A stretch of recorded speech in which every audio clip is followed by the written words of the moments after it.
Hi hello friends, welcome back to our mini vlog. ನಾನಿವತ್ತು ಅಮ್ಮ ಮನೆಯಿಂದ ವೀಡಿಯೋನ ಸ್ಟಾರ್ಟ್ ಮಾಡ್ತಾ ಇದ್ದೀನಿ. ಸಂಡೇ ಅಲ್ವಾ, ಅಮ್ಮ ಮನೆಗೆ ಹೋಗಿದ್ವಿ. ಯಾಕಂದರೆ ಹಬ್ಬ ಬೇರೆ ಇತ್ತು, ಹಂಗಾಗಿ ಅದು ಒಂದು ಆಗಿಬಿಡುತ್ತೆ ಅಂತ ಹೇಳಿ ಹೋಗಿದ್ದಿದ್ದು.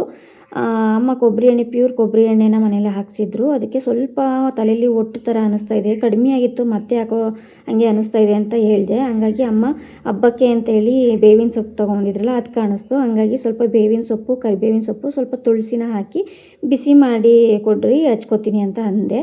ಸರಿ ಅಂತ ಅಂದ್ಬಿಟ್ಟು ಅಮ್ಮನೇ ಕಾಯಿಸಿ ಬಿಸಿ ಮಾಡಿ ಎಲ್ಲ ಮುಗಿಸಿ ತಣ್ಣಗಾದ್ಮೇಲೆ ಅಮ್ಮನೇ ಅಪ್ಲೈ ಮಾಡಿದ್ರು. ನಾನು ಸ್ವಲ್ಪ ಸಣ್ಣದಾಗಿ ಕ್ಲಿಪ್ಪಿಂಗ್ನ ತೊಗೊಂಡಿದ್ದೀನಿ. ಅಮ್ಮ ಮನೇಲಿ ಜಾಸ್ತಿ ವೀಡಿಯೋ ಮಾಡೋಕ್ಕಾಗಲಿಲ್ಲ, ಯಾಕಂದರೆ ನೆಕ್ಸ್ಟ್ ಡೇಗೆ ಮಕ್ಕಳಿಗೆ FA1 ಟೆಸ್ಟ್ ಸ್ಟಾರ್ಟ್ ಆಗ್ತಾ ಇತ್ತು. ಹಂಗಾಗ್ಬಿಟ್ಟು ನನಗೆ ವೀಡಿಯೋ ಮಾಡ್ಕೊಡೋಕ್ಕೆ ಮಕ್ಕಳು ಕೂಡ ಫ್ರೀ ಇರಲಿಲ್ಲ, ನಾನು ಕೂಡ ಸ್ವಲ್ಪ ಬ್ಯುಸಿ ಆಗಿಬಿಟ್ಟೆ ಅಂತಲೇ ಹೇಳ್ಬೋದು. ಮಾರ್ನಿಂಗ್ ಸ್ವಲ್ಪ ಫ್ರೀ ಇದ್ದಾಗ ಈ ಒಂದು ಕ್ಲಿಪ್ಪಿಂಗ್ನ ತೊಗೊಂಡಿದ್ದೆ. ಅಪ್ಪಾಜಿ ಕೂಡ ನೀರಿಗೆ ಉರೆ ಹಾಕ್ತಾಯಿದ್ರು. ಅಷ್ಟೊತ್ತಿಗೆ ನೀರು ಕಾಯಿತು ಅಂತಂದರೆ ನಾವು ಕೂಡ ಬೇಗ ಬೇಗ ಸ್ನಾನ ಮುಗಿಸ್ಕೊಂಡು ಅಡುಗೆ ಎಲ್ಲ ಮಾಡ್ಕೊಳ್ಳೋದಕ್ಕೆ ಸರಿ ಹೋಗುತ್ತೆ ಅಂತ ಹೇಳಿದ್ವಿ. ಹಂಗಾಗಿ ಅಪ್ಪಾಜಿನೂ ತಿಂಡಿ ಮುಗಿಸ್ಕೊಂಡು ನೀರಿಗೆ ಉರೆ ಹಾಕ್ತಾಯಿದ್ರು. ನನ್ನ ಮಗ ಅಡುಗೆ ಮನೇಲಿ ಓದ್ತಾ ಕೂತಿದ್ರೆ ನನ್ನ ಮಗಳು ಪಡ್ಸಲೆಯಲ್ಲಿ ಕೂತ್ಕೊಂಡು ಓದ್ತಾ ಇದ್ಲು. ಈ ಮಕ್ಕಳು ಬೇರೆ ತಲೆ ತಿಂತಾ ಇದ್ರು ಬಂದು. ಅವಳಿಗೆ ಸ್ವಲ್ಪನೂ ಡಿಸ್ಟರ್ಬೆನ್ಸ್ ಇರಬಾರ್ದು ಓದೋದಕ್ಕೆ, ಹಂಗಾಗಿ ಲಾಸ್ಟಲ್ಲಿ ಅಳೋದಕ್ಕೆ ಸ್ಟಾರ್ಟ್ ಮಾಡಿಬಿಟ್ಲು. ನನಗೆ ಓದೋಕ್ಕೆ ಇಂಟ್ರೆಸ್ಟೇ ಬರ್ತಾಯಿಲ್ಲ ಅಂತ. ಹಂಗು ಮಾಡಿ ಸ್ವಲ್ಪ ಸ್ವಲ್ಪ ಓದ್ಕೊಂಡು ಬಂದು ಆಮೇಲೆ ಮತ್ತೆ ನೆಕ್ಸ್ಟ್ ಡೇ ಬೆಳಿಗ್ಗೆನೇ ಸ್ಕೂಲ್ಗೆ ಹೋಗೋಕ್ಕೂ ಮುಂಚೆ ಮತ್ತೆ ಸ್ವಲ್ಪ ಓದಿದ್ದಾಯಿತು.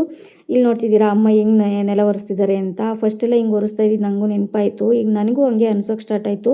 ನಾವು ಹಿಂಗೇ ಫಸ್ಟಿಂದ ಏನಿತ್ತು ಅದನ್ನೇ ಫಾಲೋ ಮಾಡ್ಕೊಂಬಂದರೆ ಹಿಂಗೆ ದಪ್ಪ ಆಗ್ತಿರ್ಲಿಲ್ವೇನೋ, ಅದನ್ನಾದ್ರೂ ಮಾಡೋಣ ಅಂತ ಒಂದು ಕಡೆ ಅನಿಸ್ತು. ಬಟ್ ಎಲ್ಲ ಆಗುತ್ತೆ ಹೇಳಿ, ನಿಂತ್ಕೊಂಡೇ ನೆಲ ಒರೆಸೋಕ್ಕಾಗ್ತಿಲ್ಲ. ಇನ್ನು ಹಂಗೆ ಕೂತ್ಕೊಂಡು ಅವ್ರ ಥರ ಎನರ್ಜಿ ನಮಗಂತೂ ಬರಲ್ಲ ಅಂತ ಅನಿಸುತ್ತೆ.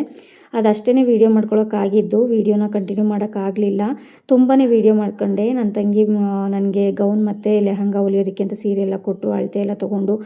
ಆದರೂ ಬ್ಯುಸಿ ನಡುವೆ ನನಗೆ ವೀಡಿಯೋ ಮಾಡ್ಕೊಳ್ಳೋದಕ್ಕಾಗಿರಲಿಲ್ಲ. ನೆಕ್ಸ್ಟ್ ಡೇ ಮತ್ತು ಮಕ್ಕಳು ಓದ್ತಾಯಿದ್ರು. ಅದಾದಮೇಲೆ ನಾನು ಕೂಡ ಮನೆಯೆಲ್ಲ ಸ್ವಲ್ಪ ಕ್ಲೀನ್ ಮಾಡಿಕೊಂಡು ಮಕ್ಕಳನ್ನ ಕಳಿಸಿದ್ಮೇಲೆ ನಾನೆಲ್ಲ ಮನೆ ಕ್ಲೀನ್ ಮಾಡ್ಕೊಂಡಿದ್ದು. ಯಾಕಂದರೆ ಊರಿಗೆ ಹೋಗೋಕ್ಕೂ ಮುಂಚೆ ಸ್ವಲ್ಪ ಕ್ಲೀನ್ ಮಾಡಿ ಹೋಗಿದ್ದೆ. ಆದರೂ ನಂಗೆ ಮನಸ್ಸಿಗೆ ಸಮಾಧಾನ ಇರಲಿಲ್ಲ. ಡ್ರೈ ಫ್ರೂಟ್ಸ್ ಪೌಡರ್ ಎಲ್ಲ ಮಾಡಿದ್ನಲ್ವ, ಅದೆಲ್ಲ ಎತ್ತಿಟ್ಕೊಳ್ಳೋಷ್ಟೊತ್ತಿಗೆ ಎಲ್ಲ ಹರಡ್ಕೊಂಡ್ಬಿಟ್ಟಿತ್ತು. ಹಾಗಾಗಿ ಬೆಳಿಗ್ಗೆನೇ ಎಲ್ಲ ಕ್ಲೀನ್ ಮಾಡಿಕೊಂಡು ನಂಗೆ ಸ್ವಲ್ಪ ಹೆಲ್ತ್ ಇಶ್ಯೂಸ್ ಆಗಿತ್ತು. ಹಂಗಾಗಿ ಎಷ್ಟಾಗುತ್ತೆ ಅಷ್ಟು ಮಾಡ್ಕೊಳ್ಳೋಣ ಅಂತ ನಿಧಾನವಾಗಿ ಕೆಲಸನ ಮುಗಿಸ್ಕೊಂಡೆ ಅಂತ ಹೇಳ್ಬೋದು. ಇದಾಗಿತ್ತು ಇವತ್ತಿನ ವ್ಲಾಗ್. ಈ ವ್ಲಾಗ್ ಹೇಗೆ ಅನ್ನಿಸ್ತು ಅಂತ ಕಮೆಂಟಲ್ಲಿ ತಿಳಿಸಿ. ಸಿಗ್ತೀನಿ ನೆಕ್ಸ್ಟ್ ವೀಡಿಯೋದಲ್ಲಿ. ಟೇಕ್ ಕೇರ್, ಬಾಯ್ ಬಾಯ್.